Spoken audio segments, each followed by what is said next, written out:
Hello friends, welcome to my YouTube channel Kanishk chemistry classes. आज की class में हम पढ़ने वाले हैं क्वांटम नंबर्स के बारे में। क्वांटम नंबर्स क्या होते हैं? तो ये नंबर्स वे नंबर होते हैं जो किसी भी इलेक्ट्रॉन के बारे में संपूर्ण जानकारी देते हैं कि इलेक्ट्रॉन कहाँ पर प्रेजेंट है, इलेक्ट्रॉन किस सेल में है, किस ऑर्बिटल में है और उस इलेक्ट्रॉन की स्पिन क्या है, चक्रण कैसा है, एंटी क्लॉकवाइज है या क्लॉकवाइज। तो इन नंबर्स को रिप्रेजेंट करने के लिए जिन नंबर्स का यूज किया जाता है वे नंबर क्वांटम नंबर्स कहते हैं। यदि हम शॉर्ट में कहें तो वे नंबर्स जिनका प्रयोग हम किसी इलेक्ट्रॉन की ऊर्जा, स्थिति और दिशा बताने के लिए प्रयोग करते हैं वे नंबर क्या कहलाते हैं? Quantum numbers. ठीक है। The numbers which provide complete information about the position, energy and spin of electron in an atom are called quantum number. ऐसे नंबर्स जो किसी भी इलेक्ट्रॉन की स्थिति, एनर्जी और स्पिन के बारे में संपूर्ण जानकारी देते हैं क्वांटम नंबर्स कहलाते हैं। ठीक है। आइए अब डिस्कस करते हैं टाइप्स ऑफ क्वांटम नंबर्स के बारे में। कितने टाइप्स के होते हैं? Quantum numbers are 4 type. First type है हमारा principal quantum number. Principal quantum number और इसे हम स्मॉल एन से रिप्रेजेंट करते हैं। ठीक है। सेकंड नंबर है हमारा एजीमुथल।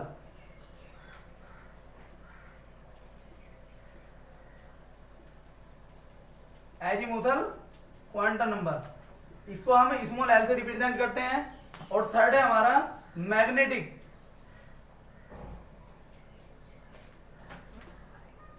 क्वांटम नंबर और इसको हम स्मॉल एम से रिप्रेजेंट करते हैं, स्मॉल एम से। और हमारा लास्ट है fourth number spin quantum number.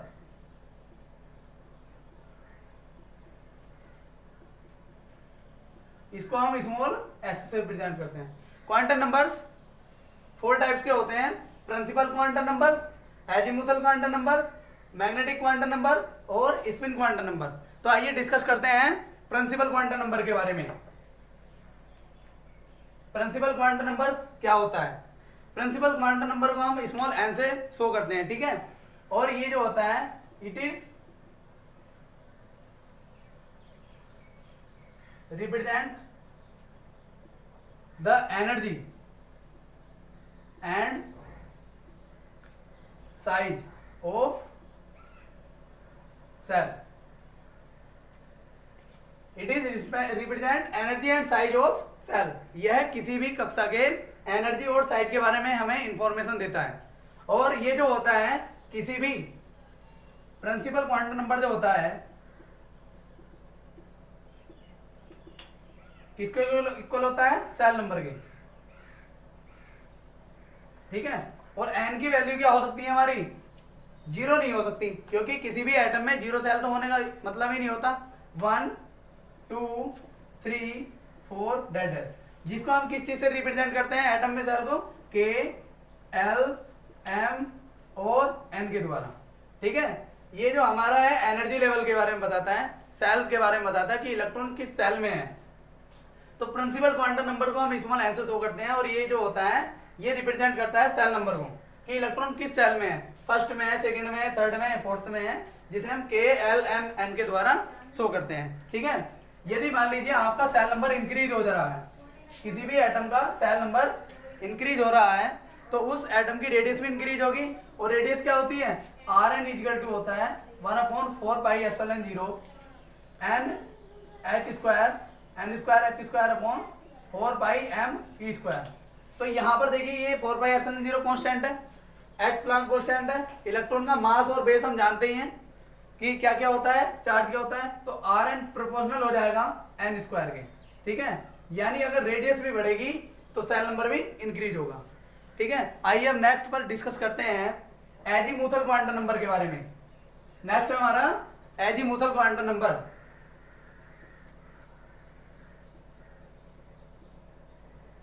Azimuthal quantum number, इसको हम स्मॉल एल से रिप्रेजेंट करते हैं।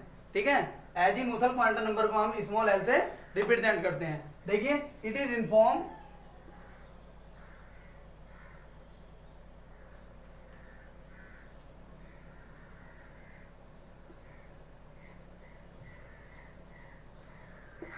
ये जो हमारा एजीमुथल क्वांटम नंबर है, ये सब सेल के बारे में इंफॉर्मेशन देता है कि इलेक्ट्रॉन किस सब सेल में है। ठीक है, different value of L represent different सब सेल।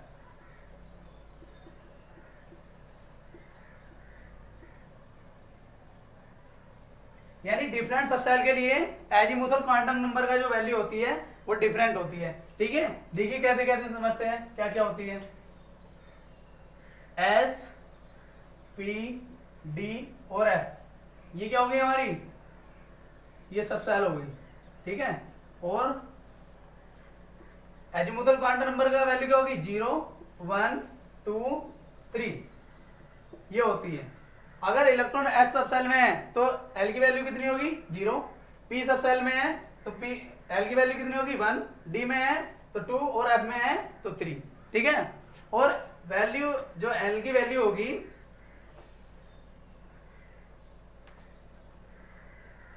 क्या होगी, 0 to n-1। यदि n की वैल्यू 1 होगी तो l की वैल्यू क्या क्या हो सकती है, 0 और 1 ये हो सकती है। ठीक है, 0 होगी। इसी तरीके से अगर 2 हुई n की वैल्यू 2 है तो क्या वैल्यू हो सकती है, 0 और 1। आइए इसके बारे में डिस्कस करते हैं हम।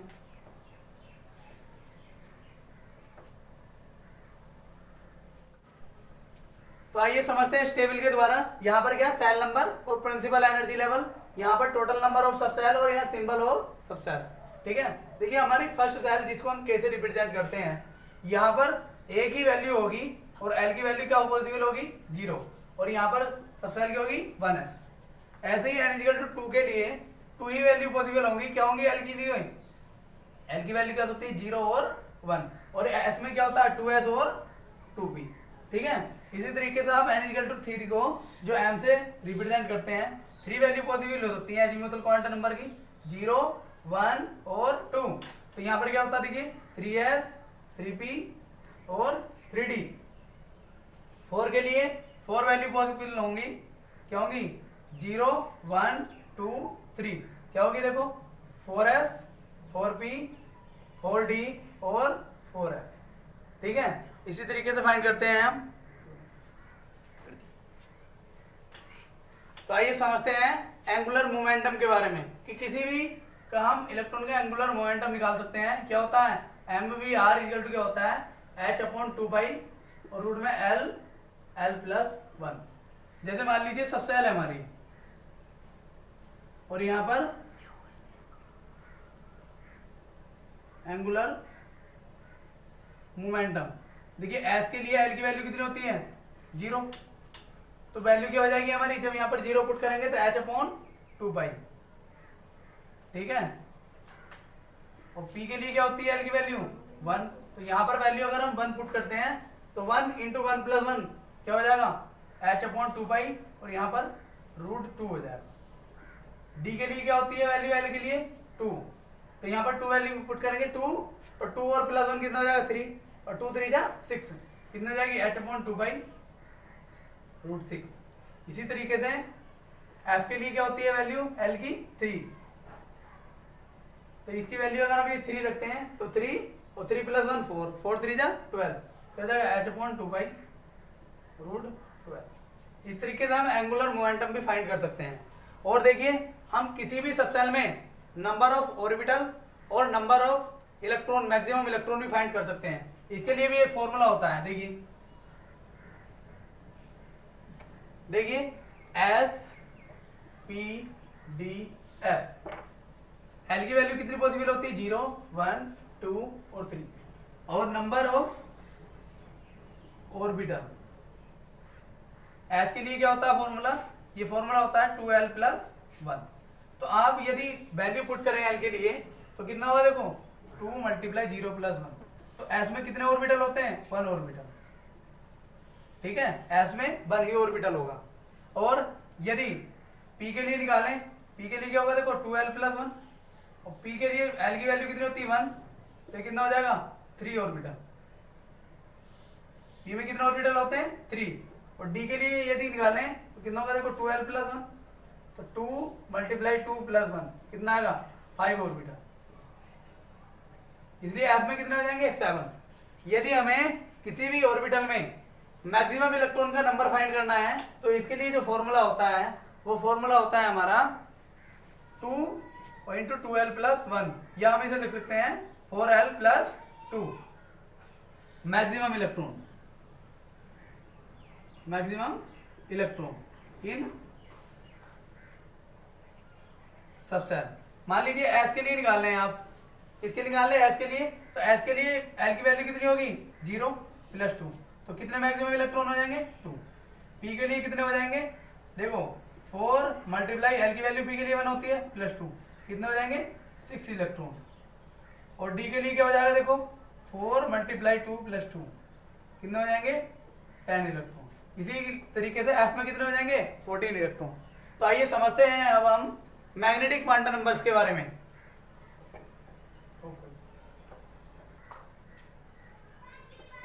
तो आइए समझते हैं मैग्नेटिक क्वांटम नंबर्स के बारे में, जो कि जिसे हम किस चीज से रिप्रेजेंट करते हैं स्मॉल एम से, ठीक है, स्मॉल एम से हम इसे रिप्रेजेंट करते हैं। और ये मैग्नेटिक क्वांटम नंबर जो हमें बताता है, ये बताता है कि इलेक्ट्रॉन किस ऑर्बिटल में है, ठीक है, किस ऑर्बिटल में इलेक्ट्रॉन है।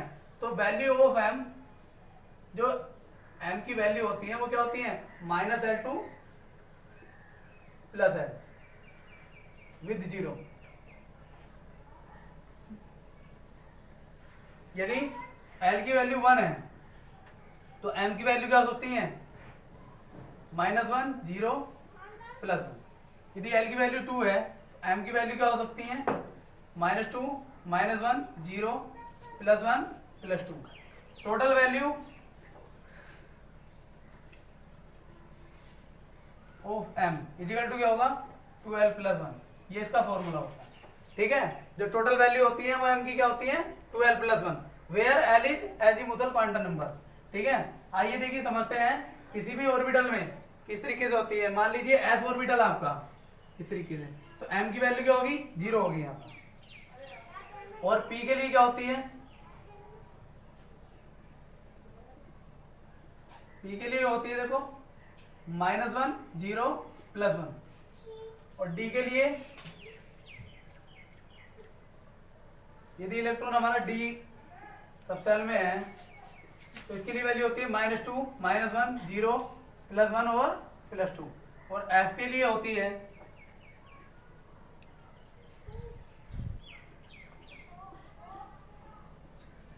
-3 -2 -1 0 + 1 +2 +2, ठीक है। इस तरीके से हम M की वैल्यू निकालते हैं कि यदि इलेक्ट्रॉन इस ऑर्बिटल में हुआ तो M की वैल्यू +1 होगी, यदि यहाँ पर प्रेजेंट हुआ तो 0 होगी, ठीक है। आगे हम कुछ न्यूमेरिकल के द्वारा भी समझेंगे कि किस तरीके से क्वांटम नंबर फाइंड करते हैं, ठीक है।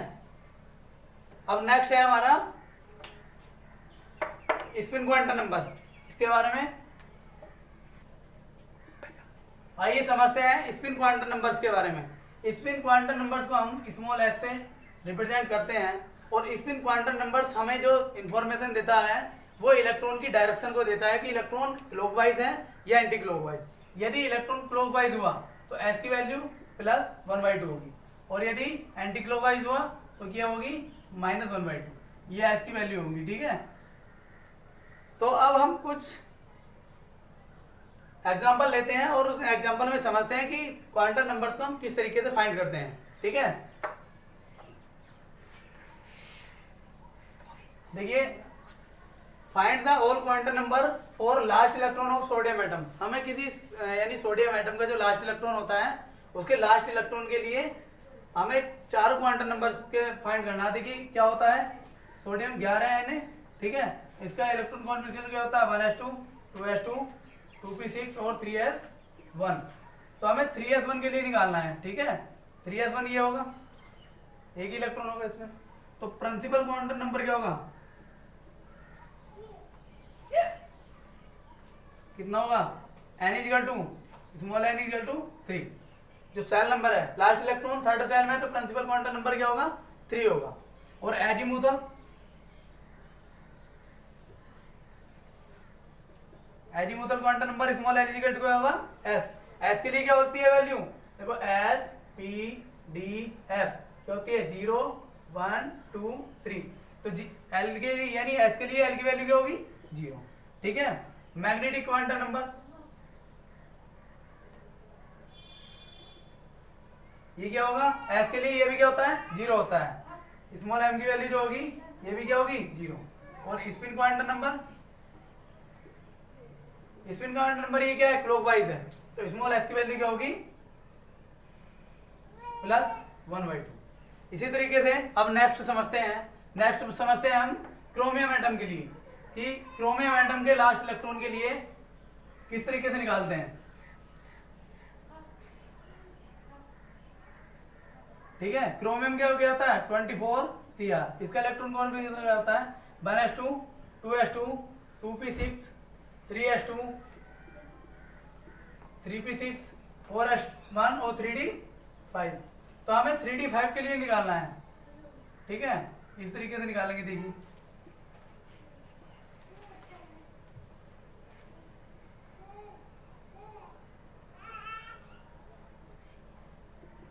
-2 -1 0 +1 find the whole quantum number for last electron for chromium. Chromium का एटॉमिक नंबर कितना होता है 24। 1s2 2s2 2p6 3s2 3p6 4s1 और 3d5। तो 3d5 के लिए ये रिप्रेजेंटेशन दिखा दिया हमने। 5 इलेक्ट्रॉन है तो n की वैल्यू क्या होती है सेल नंबर 3 और l की वैल्यू क्या होगी, d के लिए क्या होती है देखो s p d f 0 1 2 और 3। तो d के लिए कितनी वैल्यू होगी हमारी 2। m के लिए क्या होगी देखो लास्ट इलेक्ट्रॉन हमारा यहाँ पर प्रेजेंट है, कितनी वैल्यू आएगी +2। ठीक है। और स्पिन क्या होगी, ये क्लॉकवाइज है तो क्या होगी +12। ठीक है। इसी तरीके से हम क्वांटम नंबर फाइंड करते हैं। एक एग्जांपल और लेते हैं हम। एक एग्जांपल क्या लेते हैं, एग्जांपल ये है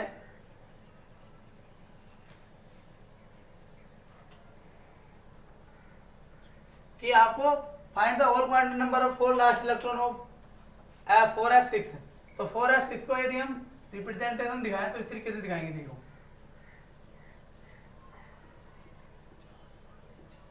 6 इलेक्ट्रॉन है, ये होगा 6 इलेक्ट्रॉन। यहाँ तो होता है -3 -2 -1 0 +1 +2 और +3। ठीक है। तो प्रिंसिपल क्वांटम नंबर एल की वैल्यू कितनी होगी 4, क्योंकि सेल नंबर कितना है 4। और एल की वैल्यू क्या होती है देखो s p d f 0 1 2 3। कितनी होगी एल की वैल्यू, f के लिए 3। m की वैल्यू क्या हो जाएगी, लास्ट इलेक्ट्रॉन कहाँ पर है 2, ये है लास्ट इलेक्ट्रॉन +2 हो जाएगी। और s की वैल्यू ये क्लॉकवाइज है तो कितना हो जाएगा +12। इसी तरीके से हम किसी भी एटम के लास्ट इलेक्ट्रॉन या किसी भी इलेक्ट्रॉन के लिए क्वांटम नंबर फाइंड कर सकते हैं। तो मिलते हैं नेक्स्ट वीडियो में।